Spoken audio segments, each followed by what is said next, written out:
జయశంకర్ భూపాలపల్లి జిల్లాలో దళారులు రైతులను నిండా ముంచుతున్నారు. చిట్యాల మండలం గోపాలపురం గ్రామంలో పత్తి కొనుగోళ్లలో పలువురు మోసానికి పాల్పడ్డారు.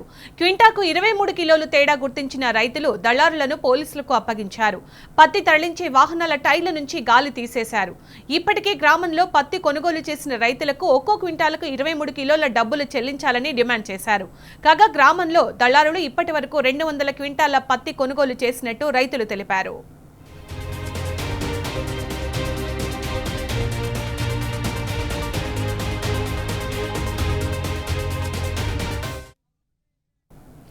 పూర్తి సమాచారం మా ప్రతినిధి రవికాంత్ అందిస్తారు. రవికాంత్, జయశంకర్ భూపాలపల్లి జిల్లాలో దళాలు రైతులు నిండా ముంచుతున్నట్టు తెలుస్తోంది. అన్ని విధాలుగా మోసపోతున్నారు. ఇంకో కొత్త మోసం బయటపడింది. క్వింటాకి 23-24 కిలోలు అంటే అది చిన్న మొత్తం కాదు. సో దీనికి సంబంధించి సమాచారం ఏంటి?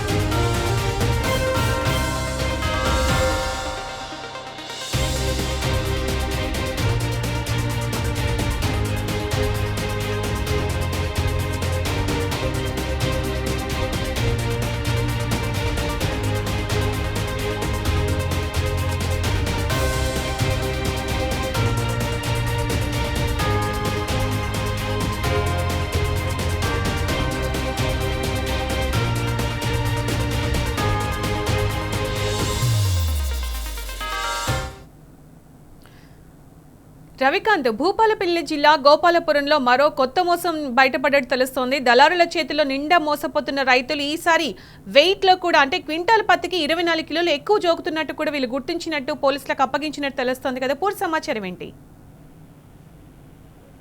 ఆరుగాలం పంట పండించినటువంటి రైతును ఓవైపు ప్రభుత్వం సిసిఐ కొనుగోలు కేంద్రాల ద్వారా కొనకుండా అట్లా ఇబ్బందులకు గురి చేస్తుంది. రైతు కనీసం ప్రైవేట్ వ్యక్తుల కన్నా అమ్ముకుందామంటే ప్రైవేటు వ్యక్తులు ఆ దళాలు కూడా మోసం చేసే పరిస్థితి మనకు కనిపిస్తా ఉంది.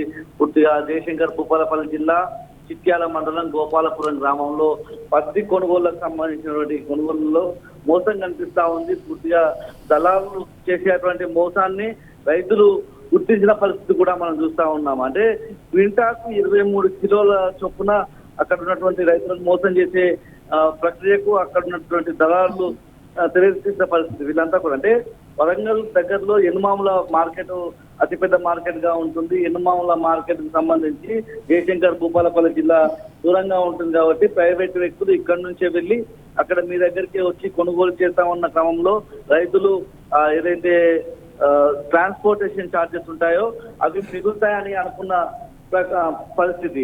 ఈ క్రమంలోనే తమ గ్రామంలోకి వచ్చిన దళాలకు అమ్మే క్రమంలో ప్రతి క్వింటాకు కూడా 23 కిలోలను తేడాగా చూపిస్తున్న పరిస్థితిని ఏదైతే ఈ రైతులు గమనించిన పరిస్థితి. ఎందుకంటే ఆ క్వింటాకు వాళ్ళు తూకినప్పుడు ఒకలా వస్తా ఉంది వెయిట్, ఏదైతే దళాలు తూకం వేస్తే మరో తేడా కనిపిస్తా ఉంది. ఆ వెయిట్ కి సంబంధించి కిలోలు చొప్పున అంటే క్వింటాకు 23 కిలోలకు సంబంధించినటువంటి తూకం తేడా రావడంతో గుర్తించినటువంటి రైతులు వాళ్ళను నిలదీసిన పరిస్థితి. వాళ్ళను నిలిపివేసి వాళ్ళను క్వశ్చన్ చేసే క్రమంలో వాళ్ళు పారిపోయే ప్రయత్నం చేశారు. ఆ పారిపోయే క్రమంలో రైతులు ఆ దళాలను పట్టుకున్నారు.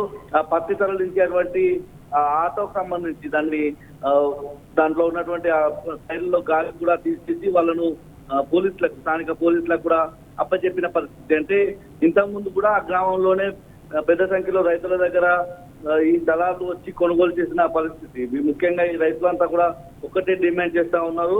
మా గ్రామంలో ఇప్పటికీ 200 క్వింటాల వరకు కొనుగోలు చేసి వెళ్ళిన పరిస్థితి.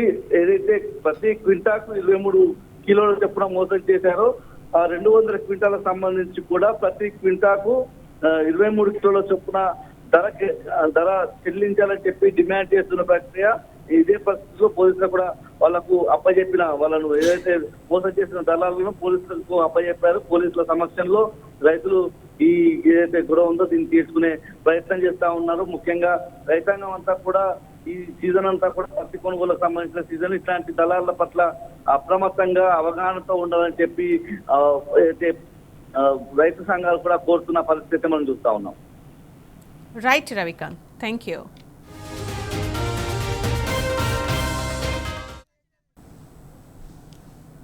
నుంచి వెళ్ళి వేరే వారు వచ్చారు. వారు ఏంటంటే ఇంత ముందుకే ఆల్రెడీ మా బాబాయ్ కాంట పెట్టుకున్న పత్తిని వాళ్ళు మళ్ళీ కాంట పెట్టుకున్నారు. అయితే ఫస్ట్ సారి కాంట పెట్టుకున్నప్పుడు 6 క్వింటాల 18 కిలోలు వచ్చింది. వీరు వచ్చేసి కాంట పెట్టుకున్న వరకు 4 క్వింటాల 98 కిలోలు మాత్రమే వచ్చింది. ఆ వ్యత్యాసం చూసి మిగతా వాళ్ళకి ఇట్లా వచ్చేసి ఇక్కడికి నేను స్వయంగా 2 క్వింటాల 88 కిలోలు నేను పెట్టాను. అందులో 23 కిలోలు తేడా వస్తుంది. పోలీసు వాళ్ళకి ఇట్లా ఇన్ఫర్మేషన్ ఇచ్చి అందిస్తాం.